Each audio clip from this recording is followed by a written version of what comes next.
Ilmu bukan bicara cetek gitu. Orang kan ada yang ngomong, wah ilmunya masih cetek. Kalau saya belum cetek, kalau cetek masih ada airnya. Ini benar-benar saat alias kering gitu.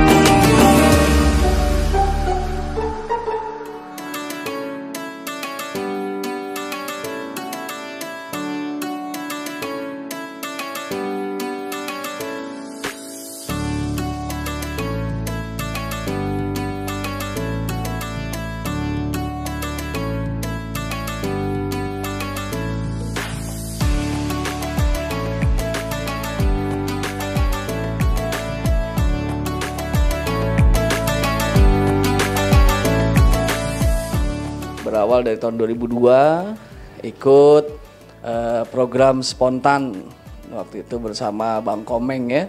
Alhamdulillah ya, dari situlah batu loncatan. Kemudian ikut audisi pelawak gitu ya, barengan atau lettingan sama Sule, dan saya dapat 10 besar saja saat itu. Dan setelah itu bawain acara dakwah TV. Setelah itu baru konsen di dunia entertain. Nah, dakwah di dunia entertain, tapi setelah saya fokus, saya berjalan di dunia entertain, saya akhirnya melihat di jalur dakwah yang saya merasa lebih nyaman dan lebih pas. Akhirnya sampai saat ini ya jadi presenter dakwah seperti itu. Iya, nyaman banget. Soalnya kalau saya presenter dakwah, saya belajar juga, bekerja juga, gitu kan. Terus nyari ilmu juga, nyari duit juga. Jadi duit dapat, ilmu dapat, udah gitu kan juga dekat dengan para guru, para ustadz. Banyak banget gitu ya, dan akhirnya kita senang saja berada di lingkungannya. Dan paling tidak ketika kita dekat sama ustadz jadi filter. Ketika kita ada hal-hal yang kira-kira nggak pas gitu kan, kita akan mikir gitu, nggak enak. Kita udah berada di lingkungan ustadz, dan kita harus benar-benar jaga sikap juga dalam setiap langkah gitu ya, begitu. Ya, dunia entertain ya kita tahu gitu ya, bahwasannya orang banyak yang pengen banget menjadi seorang artis. Karena ketika udah menjadi seorang artis, kemudian dia dapat program yang panjang, ya sangat mudah sekali buat dapat uangnya seperti itu. Dan rata-rata orang banyak juga yang ingin menjadi pemain sinetron, kemudian kalau stripping panjang, dan akhirnya dia bisa dapat duit banyak dan terkenal seperti itu. Nah, kalau di dunia dakwah pun ya ada hal-hal yang memang secara personal para asatiznya juga ingin juga muncul di permukaan. Dan ketika sudah muncul di permukaan, berarti kan semakin banyak juga orang yang ingin mengundang di daerah-daerah, acara-acara PHBI dan lain sebagainya seperti itu kan. Kemudian setelah ya banyak orang yang mengundang kan, secara otomatis pemasukan juga banyak, dan secara otomatis dakwahnya pun menyebar seperti itu. Memang ada yang orientasinya ke uang, ada, tapi ada juga yang memang benar-benar dakwah full lillah karena Allah Subhanahu wa taala. Tapi kan itu kembali kepada individu dari ustadznya masing-masing seperti itu. Ya.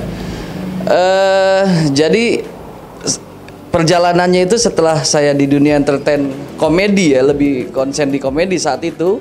Kemudian sinetron yang membuat saya melambung juga dengan karakter Bang Salimnya di sinetron Sintong. Dan juga akhirnya saya sempat juga bawain acara dakwah. Tapi ketika saya bawain acara dakwah itu seperti mendapatkan ketenangan gitu. Tenang secara bahwasannya saya dekat dengan para guru, dekat dengan para kiai, dekat dengan para ustadz. Kemudian saya akhirnya bisa keliling kemana-mana gitu ya. Kemudian saya juga bisa mendapatkan apa yang saya inginkan juga, seperti materi seperti itu. Jadi saya pikir ketika saya berada di lingkungan dan kemudian saya di entertain, saat itu saya menghibur banyak orang di dunia sinetron, di dunia komedi. Akhirnya ketika saya mendapatkan masukan dari guru saya, Ustadz Yusuf Mansur. Alhamdulillah beliau yang memberikan spirit buat saya, memberikan motivasi buat saya untuk terjun di dunia dakwah seperti itu. Tapi saya pikir saya nggak punya ilmunya begitu. Kalau bicara ilmu bukan bicara cetek gitu. Orang kan ada yang ngomong, wah ilmunya masih cetek. Kalau saya belum cetek, kalau cetek masih ada airnya. Ini benar-benar saat alias kering gitu. Jadi makanya butuh belajar dari para guru kan gitu. Akhirnya dari motivasi beliau, akhirnya mulai perlahan-lahan tuh belajar lagi, ngaji lagi dengan guru. Setiap panggung kita dengar materi ceramahnya. Setiap saya bawa acara, saya hafalin, saya cari Qur'annya, saya cari ayatnya, saya cari. Jadi akhirnya terus ngumpulin bang ayat gitu. Kemudian hadis juga. Tetap dengan guru-guru yang memang ketika kita belajar, menyampaikan ayat, kita dengerin, kita hafalin. Dan akhirnya merasa kita seneng. Kalau kita di dunia sinetron, everyday kita di lokasi, gitu. Everyday kita ngejalanin yang waktunya itu dari pagi kita callingan pagi, bisa ketemu pagi lagi. Kemudian udah gitu kita nggak bisa izin. Ketika izin sangat sulit karena level-level buat orang-orang yang mungkin secara baru mulai gitu ya, atau mungkin yang belum sepopuler abang-abang kita seperti mungkin Bang Raffi, Sule dan lain-lain, mungkin jadwal bisa dia minta, saya minta syuting jam sekian aja selesai. Kalau kita nggak bisa, kita harus standby. Kenapa? Kita harus menghargai pemain yang lain juga.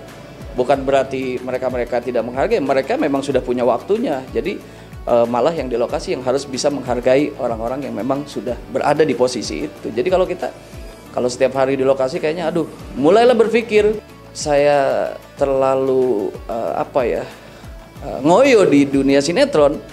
Bukan berarti saya nggak ini ya. Kalau ada memang saya ambil, tapi nggak ngoyo. Ngoyo dalam artian kita nggak nyari ke PH, nggak ngejar, nggak banyak casting, nggak. Saya kalau ada saya lihat, oke, saya jalan. Kalau enggak. Saya menikmati dakwah keliling bersama para guru, para kiai. Ini adalah tempat di mana saya lagi membangun masjid, dan wacananya insya Allah akan membangun sebuah pesantren di daerah sini. Dan ini sekarang berada di rumah yang memiliki tanah wakafnya dari pembangunan masjid kita, dan kita masuk saja, kita kenalin semua yang ada di sini dan juga kenalin tim-tim saya dari The Power of Niat dan juga Jelajah Masjid.